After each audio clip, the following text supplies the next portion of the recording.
కీర్తన రాసిన గ్రంథం 1వ అధ్యాయం 1వ వచనం. కీర్తన రాసిన గ్రంథం 100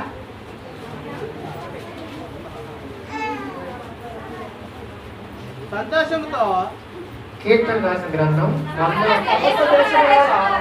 సమస్త దేశములారా యెహోవాకు ఉత్సాహం చేయండి, సంతోషంతో యెహోవాని సేవించండి, ఉత్సాహగానము చేయుచు ఆయన సన్నిధికి రండి, యెహోవాయే దేవుడని తెలుసుకోండి. చాలు, వాక్యం కొరకు చిన్న ప్రార్థన చేస్తున్నాం. పరిశుద్ధ తండ్రి, కృప కలిగిన దేవ, ఈ యొక్క బంగారు పాత్రలకు వేలాది వందనాలు తండ్రి. ఇంకో ప్రభువ, ఈ వాక్యం పట్ల నిలబడినా ప్రభువ, మాకేమీ తెలియదు ప్రభువ, నీవే నోటి ద్వారా మాట్లాడి ఈ నామాన్ని మహిమ ఘనత ప్రభావాలు పొందుకోమని యేసు నామములో ప్రార్థన చేసి అడిగి పదాన్ని వేడుకుంటున్నాం తండ్రి, ఆమేన్. ఇక్కడ కీర్తన రాసిన గ్రంథం 1వ అధ్యాయం 1వ వచనం చూసినట్లయితే, సమస్త దేశములారా యెహోవాకు ఉత్సాహధ్వని చేయండి, సంతోషముతో యెహోవాను సేవించండి, ఉత్సాహగానము చేయుచు ఆయన సన్నిధికి రండి, యెహోవాయే దేవుడని తెలుసుకొనండి. ఆయనే మనల్ని పుట్టించెను, మనము ఆయన వారము, మనము ఆయన ప్రజలము, ఆయన మేపే గొర్రెలము, కృతజ్ఞతార్పణం చెల్లించుచు ఆయన గుమ్మములో ప్రవేశించుడి, కీర్తనలు పాడించు ఆయన ఆవరణలో ప్రవేశించుడి, ఆయనను స్తుతించుడి, ఆయన నామమును ఘనపరచుడి. యెహోవా దయాళుడు, ఆయన కృప నిత్యము ఉండును, ఆయన సత్యము తరతరములు ఉండును. ఇక్కడ కీర్తనకారుడు చెప్తా ఉన్నాడు, సమస్త దేశములారా యెహోవాకి ఏం చేయాలంట? ఉత్సాహం చేయాలంట. యెహోవాతో సంతోషముతో యెహోవాని సేవించాలి, ఉత్సాహగానము చేయొచ్చు ఆయన సన్నిధికి రావాలంట. మనం ఎలా రావాలంట? ఉత్సాహగానం చేస్తూ రావాలంట ఆయన సన్నిధికి. మనం పాస్టర్ గారి కొరకు వస్తున్నామా? మన దేవుని సన్నిధికి యాక్చువల్గా వస్తున్నామా? మనం దేవుని కొరకు వస్తున్నాం. దేవుని మనం ఎలా రావాలంటే ఉత్సాహగానం చేయొచ్చు. యెహోవాయే దేవుడని తెలుసుకోవాలా. మనం ఏం తెలుసుకోవాలా? మొట్టమొదటిగా దేవుని సన్నిధికి వచ్చి మనం ఏం తెలుసుకోవాలా? యెహోవాయే దేవుడు తప్ప ఈ లోకంలో ఎవరు దేవుడు లేడని తెలుసుకోవాలా. మొట్టమొదటిగా ఆయనే మనల్ని పుట్టించును, మనము ఎవరి వారమంట? ఆయన వారము, మనము ఆయన ప్రజలము, ఆయన మేపే గొర్రెలము. మనం ఎవరి వారమంట? ఆయన ప్రజలము, ఆయన మేపే గొర్రెలము. మన కాపరి ఎవరై ఉన్నారు? మన కాపరి యెహోవా దేవుడై ఉన్నాడు కనుక మనము ఆయన ప్రజలము, ఆయన మేపే గొర్రెలము. ఇక్కడ 4వ వచనం చూసినట్లయితే, కీర్తనలు పాడుచు ఆయన ఆవరణలో ప్రవేశించుడి, ఆయన స్తుతించుడి, ఆయన నామమును ఘనపరచుడి. చాలు, కీర్తనలు పాడుచు ఆయన ఆవరణలో మనం ప్రవేశించాలన్నమాట. మనం కీర్తన పాడడానికి ఎన్ని గంటలకు వస్తున్నాం? ఆరాధన టైంకి వస్తున్నాం. అంటే దాదాపు పాటలు అయిపోయిన తర్వాత 12 గంటలకు వస్తున్నాం. అందుకనే కీర్తన పాడడానికి పాట పాడడానికి సమయం మనకు చాలట్లేదు. అందుకని కీర్తనలు పాడొచ్చు ఆయన ఆవరణలో ప్రవేశించాలంటే మనం కీర్తన పాడడానికి 10 గంటలకు వస్తున్నాం, పాట పాడేదానికి మామూలుగా 10 గంటలకు స్టార్ట్ అయితే పాటలు పాడేవాళ్ళు 12 గంటలకు వస్తారు. అందుకని కీర్తన పాడేవాళ్ళు మొదటగా దేవుడి సన్నిధికి వచ్చేదానికి ఎక్కువ ముందుండాలి. అందుకని పాటలతో దేవుని మనం ఆరాధించాలా, గణపరచాలా, ఆయన నామాన్ని మహిమపరచాలని దేవుని మాత్రం మనం సెలవిస్తూ ఉంది. ఆయన కృప నిత్యము ఉంటుందంట. ఆయన కృప ఈ రోజు రేపు మామైపోతుందా? ఆయన కృప నిత్యము ఉండును, ఆయన సత్యము తరతరములు ఉంటుందంట. అలాగే యెషయా రాసిన గ్రంథంలో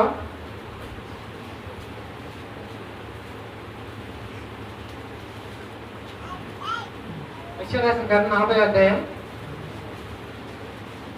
11వ వచనం. గొర్రెల కాపరి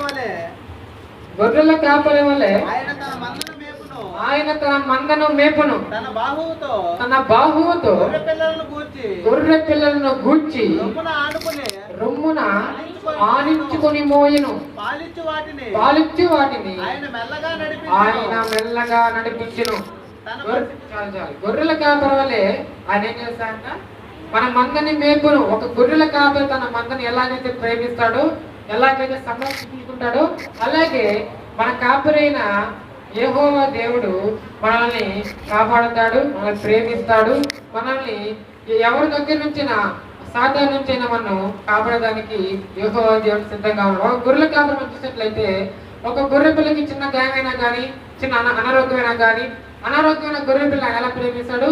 చాలా ప్రేమిస్తాడు. ఎందుకంటే ఒక చిన్న గాయమైనప్పుడు కాలుకి కానీ ఒక చేతికి కానీ గాయమైనప్పుడు ఆయన నడిపించకుండా తన వెనక పైన వేసుకొని దాన్ని తీసుకెళ్లి దానికి ఆహారమునకు ఇచ్చడానికి సిద్ధపడతాడు. అలాగే యెహోవా మన జీవితంలో అనేకమైన కష్టాలు నష్టాలు వచ్చినా కానీ ఆయన ఒక గొర్రెల కాపరి తన మందనల్లాగా ఎలాగైతే మేపుతాడో, ఎలాగైతే ప్రేమిస్తాడో, ఎలాగైతే సంరక్షించుకుంటాడో, అలాగే ఆయన మన మందను కూడా మేపి సంరక్షించే దానికి మొదటగా ఉన్నాడు.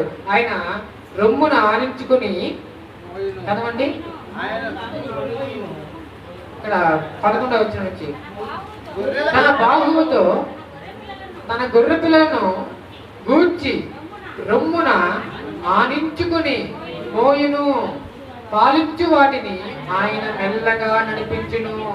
మనకేనా ఈ లోపల అనారోగ్యం రావచ్చు, నష్టం రావచ్చు, కానీ నీ నష్టానికి నీ కష్టానికి ఫలితం లేకుండా పోవచ్చు, కానీ ఈ లోకాలను పట్టించుకోకపోవచ్చు, కానీ యెహోవా దేవుడు ఆయన మన కాపరి అన్నాడు కనుక నిన్ను ప్రేమించేదానికి, నిన్ను సంరక్షించేదానికి, ఆయన వెనకడుగు వేసేదానికి లేడు. ఎప్పుడైనా సరే ఆయన ఎందుకు మనం ఎప్పుడైతే విశ్వాసం కలిగి జీవిస్తామో, ఆయన ఎందుకు మనం ఎడతగా ఎప్పుడైతే ప్రార్థనతో ఆయన మాట్లాడుతుంటామో, మనకు ఎటువంటి కష్టం వచ్చినా, ఎటువంటి నష్టం వచ్చినా మన కాపరైన యేసు ప్రభు వారు మనం ఎప్పుడు విడవడు, ఎడబాయడని వాక్యం సెలవిస్తా ఉంది. అలాగే కీర్తన రాసిన గ్రంథం 79వ వచనం, 79వ అధ్యాయం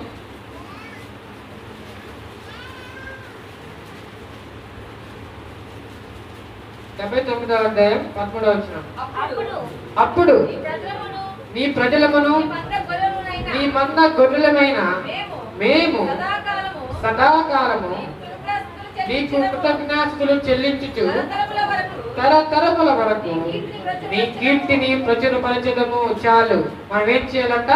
తరతరముల వరకు ఆయన కీర్తిని మనం ప్రచురపరచాలంట. సదాకాలము కృతజ్ఞాస్తులు చెల్లించుచు ఆయన తరతరముల వరకు ఆయన కీర్తిని ప్రచురింపాల. అంటే ఆయన యొక్క రక్షణ సువార్తని మనం దేవుని నమ్మిన ఒక దేవుని మనం ఎలాగైతే విశ్వసించామో, దేవుని మనం ఎలాగైతే నమ్మామో, మనం దేవుని పట్ల ఒక సాక్ష్యాన్ని కలిగి ఉంటాం కదా, అటువంటి సాక్ష్యాన్ని మనం అనేక అన్యులకు చెప్పి అనేక మందిని దేవుని యొద్దకు నడిపించి దేవుడే నిజమైన యేసు ప్రభువు నిజమైన దేవుడు, ఈ లోక రక్షకుడు అని మనం అనేక మందికి రక్షణ సువార్త ప్రకటించే బాధ్యత ఆయన కాపరి, మన కాపరి అయిన యేసు ప్రభు వారు ఆయన పట్ల గొర్రెలు కనుక ఈ యొక్క బాధ్యత అంతా మన పట్ల ఉంది. అందుకని ప్రజలమైన నీ మంద గొర్రెలమైన మేము సదాకాలము నీకు కృతజ్ఞాస్తులు చెల్లించుచు తరతరముల వరకు ఆయన కీర్తిని మనం ప్రచురింపజేయాలంట. ఈ యొక్క రక్షణ సువార్తను మనం అనేకమైన మందికి అన్యులకు కానీ అనేక మంది కానీ ఈ యొక్క రక్షణ సువార్త అనుభవాన్ని అనేక మంది తెలియజేయడానికి మొట్టమొదటగా నీవు నేను ముందుంటానని దేవుని వాక్యం చదివిస్తా ఉంది. అలాగే కీర్తన రాసిన గ్రంథం 95వ అధ్యాయం 5 నుంచి సముద్రము ఆయనది, ఆయన దాన్ని కలుగు చేసెను, ఆయన హస్తమును భూమి నిర్మించెను, ఆయన మన దేవుడు, మనము ఆయన పాలించు ప్రజలము, ఆయన మేపే గొర్రెలము. రండి నమస్కారము చేసి సాగిలపడదము, మనము సృజించిన యెహోవా సన్నిధిని మోకరించదము. నేడు మీరు ఆయన మాట అంగీకరించిన ఎడల ఎంత మేలు. చాలు, ఆయన మాట అంగీకరించిన ఎడల ఎంత మేలు. సముద్రము ఆయనది, ఆయన దాన్ని కలుగు చేసెను, ఆయన హస్తమును భూమిని నిర్మించెను, ఆయన మన దేవుడు, ఆయన పాలించు ప్రజలము, ఆయన మేపే గొర్రెలము. రండి నమస్కారము చేసి సాగిలపడదము, మనం సృజించిన యెహోవా సన్నిధికి మోకరించదము. నేడు మీరు ఆయన మాట అంగీకరించిన ఎడల మనకు ఎంత మేలు. మనము ఆదివారం కానీ మొట్టమొదటిగా దేవుడు దినం కనుక మనమందరం ఆయన సన్నిధికి వచ్చి నమస్కారము చేసి ఆయన యొక్క మనం సాగిలపడాలంట.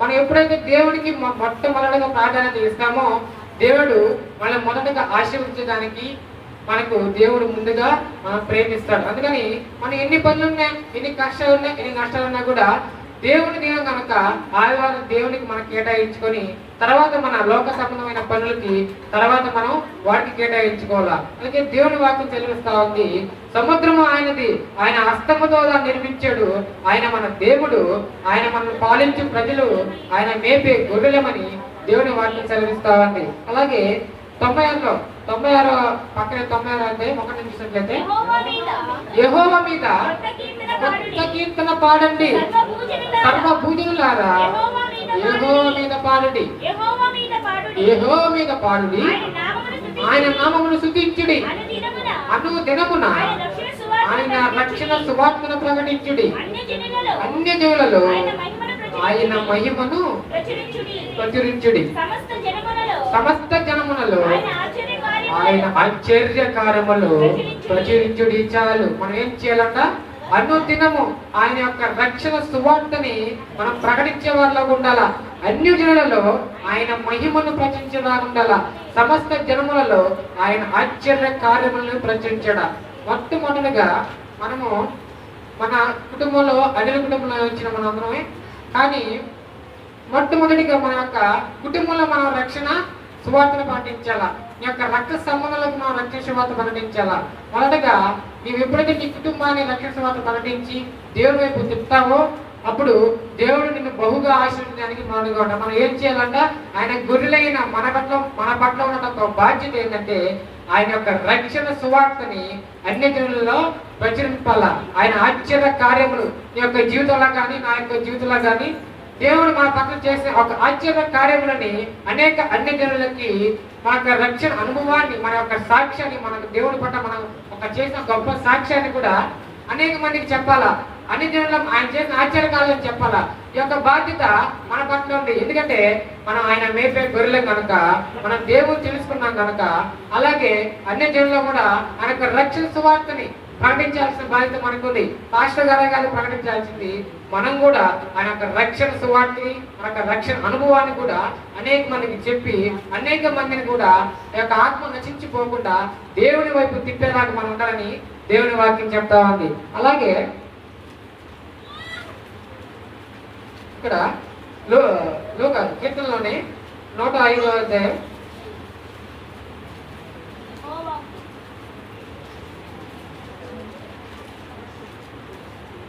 105వ అధ్యాయం 1వ వచనం, యెహోవాకు కృతజ్ఞతాస్తుతులు చెల్లించుడి, ఆయన నామమును ప్రకటన చేయుడి, జనములలో ఆయన కార్యములను తెలియజేయుడి, ఆయన గూర్చి పాడుడి, ఆయనను కీర్తించుడి, ఆయన ఆశ్చర్య కార్యములన్నిటినీ గూర్చి సంభాషణ చేయుడి. చాలు. మనం ఏం చేయాలంట?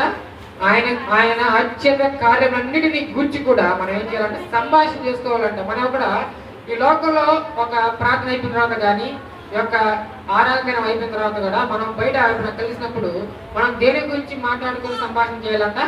దేవుని మాటల గురించి, దేవుని వాక్యం గురించి సంభాషణ చేసుకోవాలి. పనికి మాలే వాటిల గురించి సంభాషణ చేసుకోకూడదు. మనం ఎప్పుడైతే ఆయన యొక్క ఆశ్చర్య కార్యముల గురించి ఎప్పుడైతే మనం సంభాషణ చేసుకుంటామో దేవుడు మనల్ని బహుగా ఆశీర్వదిస్తాడు. ఆయన నామాన్ని మనం ప్రకటించాలా, ఆయన ఆశ్చర్య కార్యముల మన గురించి మనం సంభాషణ చేసుకునే వాళ్ళకు కానీ దేవుని వాక్యం మనతో మాట్లాడుతూ ఉంది. అలాగే ఇక్కడ అపొస్తలుల కార్యం 16వ అధ్యాయం, అపొస్తలుల కార్యం 16వ అధ్యాయం 24వ వచనం, 23 వారు చాలా దెబ్బలు కొట్టి వారిని చెరసాలలో వేసి భద్రముగా కనిపెట్టవలని చెరసాల నాయకులకి ఆజ్ఞాపించింది. అతడు అట్టి ఆజ్ఞను పొంది వారిని లోపలి చెరసాలలోనికి త్రోసి వారి కాళ్లకు బొండ వేసి బిగించెను. అయితే మధ్యరాత్రి వేళ పౌలును శీలయు దేవునికి ప్రార్థించుచు కీర్తనలు పాడుచుండిరి. ఎవరన్నారంట? దాన్ని అండర్లైన్ చేసుకోండి. ఖైదీలు వినిచుండిరి. అప్పుడు అకస్మాత్తుగా మహాభూకంపం కలిగెను. చెరసాల పునాదులు అదిరెను.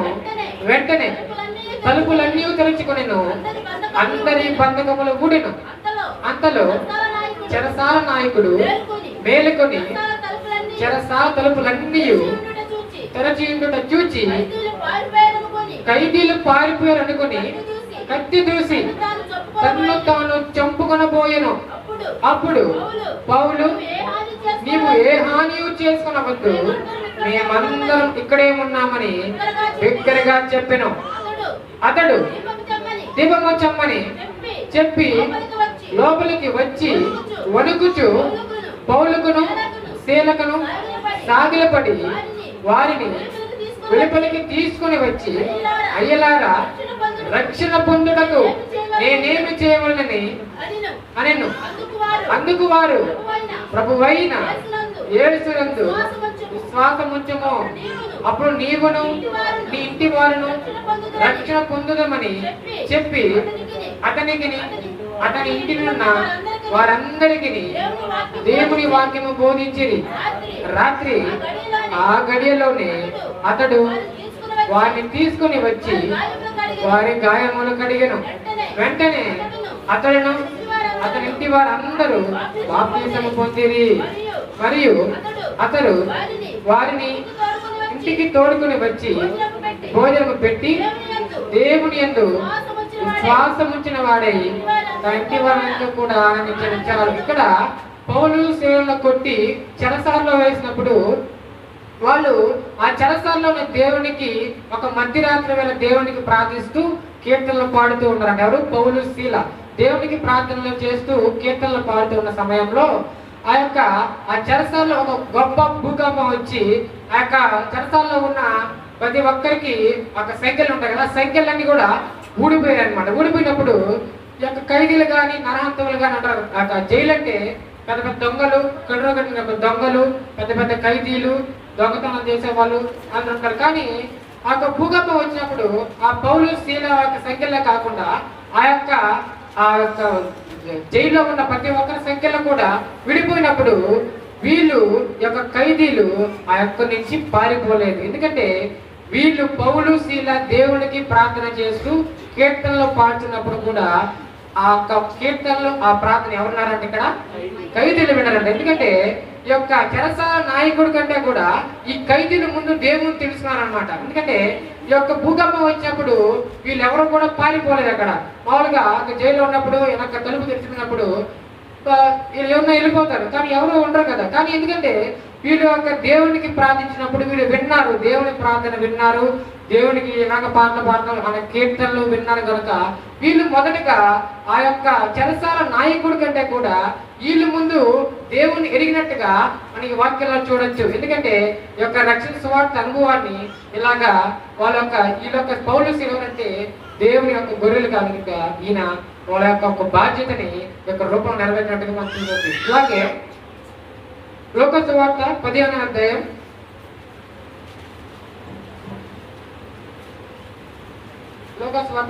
అధ్యాయం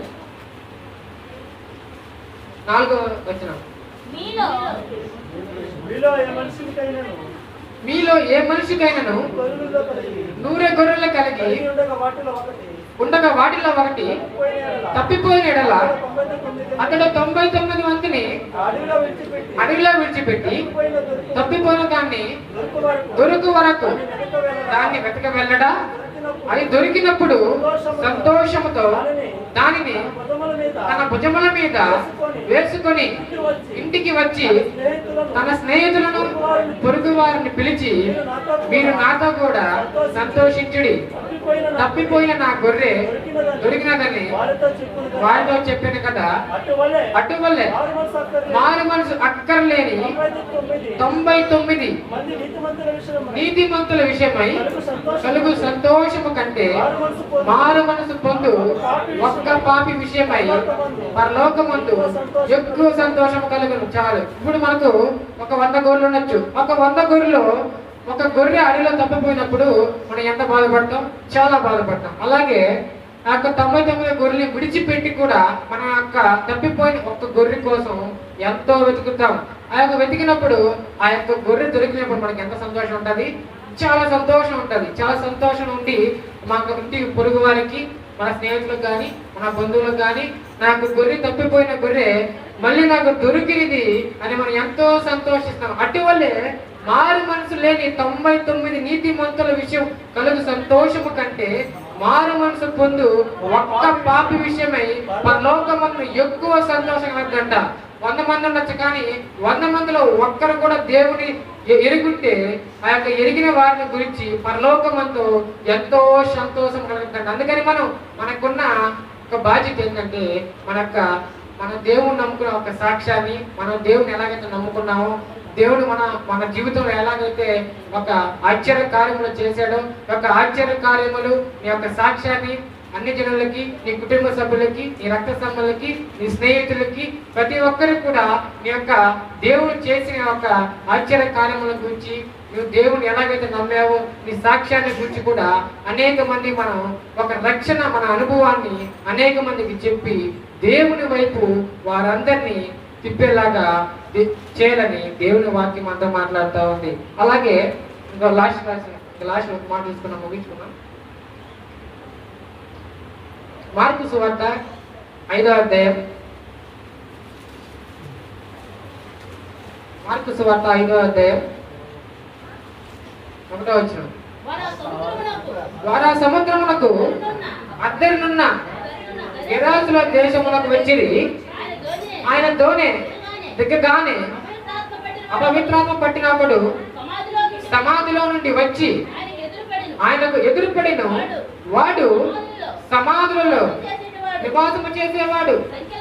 సంఖ్యలతోనైనను ఎవడను వాడిని బంధింపలేకపోయిన పలుమారులు వారి కాళ్ళకును చేతులకును సంఖ్యలు వేసి బంధించినను వాడు ఆ చేతి సంఖ్యలను తెంపి కాళ్ళ సంఖ్యలను తృప్తిగా చేసెను గనుక ఎవడను వాడిని సాధుపరచలేకపోయిన వాడు ఎల్లప్పుడూ రాత్రి పగలను సమాధుల్లోను కొండల్లోను కేకలు వేయచ్చు తన్ను తాను రాళ్ళతో గాయపరచుకొని ఉండెను. వాడు దూరము నుండి యేసును చూచి పరిగెత్తుకుని వచ్చి ఆయనకు నమస్కారము చేసి, యేసు, సర్వోన్నతుడైన దేవుని కుమారుడా, నాతో నీకేమి? నన్ను బాధపరచుకోమని దేవుని పేరట నిన్ను ఆనబెడుచున్నానని బిగ్గరగా కేకలు వేసెను. ఎందుకనగా ఆయన అపవిత్రాత్మ పట్టిన ఈ మనిషిని విడిచిపోమని వానితో చెప్పాను. మరియు ఆయన నీ పేరేమైనా అడగగా వాడు, నా పేరు సేన, ఏలయనగా మేము అనేకులమని చెప్పి తమ్మును ఆ దేశము నుండి తోలివేయద్దని ఆయన మిగులు బతిమాలుకొనెను. అక్కడ కొండ దగ్గర పందులు పెద్ద మంద మేయుచుండెను గనుక ఆ పందులలో ప్రవేశించినట్లు మమ్మును వాటి యొద్దకు పంపమని ఆ దయ్యములు ఆయన్ని బతిమాలుకొనెను. యేసు వానికి సెలవీయగా ఆ అపవిత్రాత్మలు వాణ్ణి విడిచి పందుల్లో ప్రవేశింపగా ఇంచుమించు 2000 సంఖ్య గల ఆ మంద పాత్రమంతరం నుండి సముద్రము ధరిని వడిగా పరిగెత్తుకొని పోయి సముద్రంలో పడి బిగ్గరగా చచ్చెను. ఆ పందులు మేపుచున్న వారు పారిపోయి పట్టణములోను గ్రామములోను ఆ సమితిని చేసిరి. జనులు జరిగినది చూడ వెళ్ళి యేసు వద్దకు వచ్చి, సేన అను దయ్యమును పట్టినవాడు బట్టలు ధరించుకొని స్వస్థుడై కూర్చుంటుట చూచి భయపడిరి. జరిగినది చూచిన వారు దయ్యము పట్టిన కలిగిన స్థితియు పందుల సంగతియు ఊరి వారికి తెలియజేయగా ప్రాంతములన్నిటినీ విడిచిపోమ్మని వారాయనను బతిమాలుకొని. చాలు. ఇక్కడ ఆయన దోణి ఎక్కినప్పుడు దయ్యములు పట్టిన ఆయన యొక్క తన్నుండనిమ్మని ఆయన బతిమాలుకున్నాడు. ఏం చేశాడు? ఆయన యొక్క సమాధిలో ఉండేవాడు, ఆయనకి దేవుళ్ళు పట్టినాయి, కానీ ఆయన చేతి సంఖ్యలు వేసినా కూడా ఆయన చేతి సంఖ్యల్ని ఒక పిండిలాగా చేసేంత ఒక దేవుడు ఆయన దేహంలో ఉన్నాయి కనుక ఆయన ఎవరు కూడా బంధింపలేకపోయారు అన్నమాట. అందుకనే ఇక్కడ దేవుడు వచ్చినప్పుడు, దేవుని కుమారుడా, నాతో నీకేమి? నన్ను బాధపరచుకోమని దేవుని పేరు నిన్ను ఆనబెట్టునని బిగ్గరగా కేకలు వేసాను. దేవుడు ఆయన ముట్టి స్వచ్ఛపరిచినప్పుడు ఆయన అంటాడు, ఆయన దోణి ఎక్కడప్పుడు ఆయన వారికి సెలవీయగా ఏమంటున్నాడు ఇక్కడ 19 వచనం. ఆయన వారికి సెలవీయగా నీవు నీ ఇంటి వద్దకు వెళ్ళి ప్రభు నీ యందు కనికరపడి నీకు చేసిన కార్యమన్నిటినీ వారికి తెలియజేయము.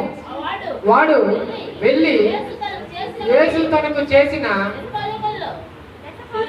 దశపానీయంలో ప్రకటింప ఆరంభింపక అందరూ ఆశ్చర్యపడి, ఇక్కడ ప్రభు అన్నాడు, ప్రభు నేను కూడా నీతో వచ్చాను సెలవు ఇమ్మని ప్రభుని అడిగినప్పుడు ఇక్కడ ప్రభు చెప్తా ఉన్నాడు, ఆయన వారికి సెలవీయగా నీవు వెళ్ళి నీ ఇంటి వద్ద ఉన్న వెళ్ళి ప్రభు నీ ఎందుకు కనికరపడి నీకు చేసిన ఆశ్చర్యకార్యాలన్నింటినీ గురించి తెలియజేయమని చెప్పాడు. ఇక్కడ ప్రభు కూడా చెప్తా ఉన్నాడు, నేను చేసిన ఆశ్చర్యకార్యాలన్నింటినీ కూడా నీవును నీ ఇంటి వారికి నీకు లోకమంలో చెప్పమని చెప్పినప్పుడు ఆయన పోయి చెప్పాడు లేదా చెప్పినట్టుగా అనే వాక్యం. కానీ మన జీవితంలో మనం రక్షణ పొందిన అనుభవాన్ని, మన రక్షణ జీవితాన్ని అనేక మందికి చెప్పేదానికి ముందుగా సిద్ధపడాలని దేవుని వాక్యం అంతా చెప్తా ఉంది. కానీ ఒక్క ఆత్మ కూడా నశించిపోవడం దేవునికి ఇష్టం లేదు కనుక మనం చెప్పాల్సిన బాధ్యత మనకు ఉంది కనుక తర్వాత మనం దేవుని నమ్మకపోని అది వాళ్ళ ఇష్టం. కానీ మనకు దేవుని మాటలు చెప్పాల్సిన బాధ్యత ఆయన గొర్రెలైన మనకు ఉంది కనుక మనం మన బాధ్యత నెరవేర్చేలాగా దేవుడి మాటలు చెప్పేలాగా ఉండాలని కొద్ది దేవుడి మాటలు దీవించిన గాక. ఆమేన్.